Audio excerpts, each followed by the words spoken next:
रामदूत अतुलित बलधामा, अंजन पुत्र पवन सुतनामा। मतलब हनुमान जी के बल की कोई तुलना नहीं है। सारे ब्रह्मांड को एक दिन में बिना थके 100 से ज्यादा बार परिक्रमा कर सकने की क्षमता है। एक कथा के अनुसार एक बार बाली अपने अहंकारवश हनुमान जी को युद्ध करने की चुनौती दे दी। बाली को वरदान मिला था कि जो भी उससे लड़ने की नीयत से आएगा उसका आधा बल बाली के शरीर में चला जाएगा। इसी अहंकारवश बाली ने हनुमान जी को चुनौती दे दी। महावीर हनुमान ने उसके अहंकार को भांप लिया था और दोनों लोगों ने अगले दिन युद्ध करने का निर्णय लिया। अगले दिन हनुमान जी बाली से लड़ने के लिए जा रहे थे, तब ब्रह्मा जी प्रकट हुए और बोले, महावीर आप अपनी पूरी शक्ति लेके मत जाओ, क्योंकि बाली आपकी आधी शक्ति को बर्दाश्त नहीं कर पाएगा। जैसे ही आपकी शक्ति उसके अंदर प्रवेश करेगी तो मारा जाएगा। इसलिए आप अपने शक्ति में से 10वां हिस्सा लेके जाओ।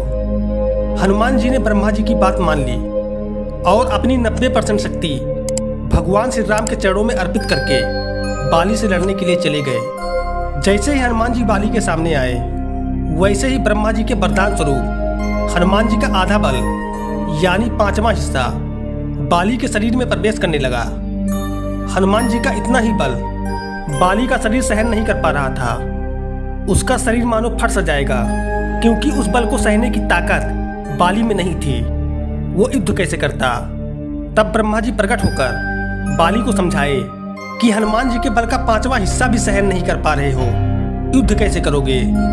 यदि जीवित रहना चाहते हो तो यहाँ से जितनी दूर हो सके भागो, वरना हनुमान जी ज्यादा देर नहीं रुकेंगे युद्ध के लिए। तब बाली अपनी जान बचाकर भाग गया।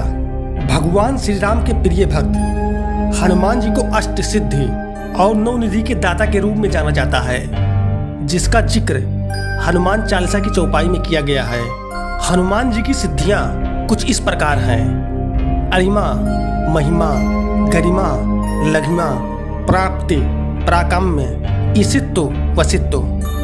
अरिमा कहा जाता है इस सिद्धि के सहारे हनुमान जी अति सूक्ष्म रूप धारण कर सकते हैं। महिमा मान्यता अनुसार इस सिद्धि के सहारे हनुमान जी अपने रूप को कितना भी बड़ा कर सकते हैं। गरिमा मान्यता अनुसार हनुमान जी खुद का भार किसी विशाल पर्वत के समान कर सकते हैं। लघिमा इस सिद्धि के सहारे हनुमान जी खुद का भार बिल्कुल हल्का कर सकते हैं, साथ ही साथ पल भर में कहीं भी आ जा सकते हैं। प्राप्ति इस सिद्धि की मदद से हनुमान जी किसी भी वस्तु को तुरंत ही प्राप्त कर सकते हैं। पशु पक्षियों की भाषा समझ सकते हैं, आने वाले समय का पूर्व आकलन कर सकते हैं। प्राकाम्या इस सिद्धि की मदद से हनुमान जी पृथ्वी की गहराइयों में यानी पाताल तक जा सकते हैं, साथ ही आकाश में उड़ सकते हैं, अपनी इच्छा अनुसार पानी के भीतर रह सकते हैं। ईसित्व इस सिद्धि की मदद से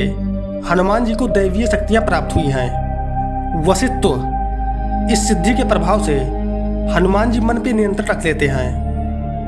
अगर आप भी हनुमान जी के परम भक्त हैं तो वीडियो को लाइक करें और कमेंट में लिखें जय श्री राम, और चैनल को सब्सक्राइब करना मत भूलना।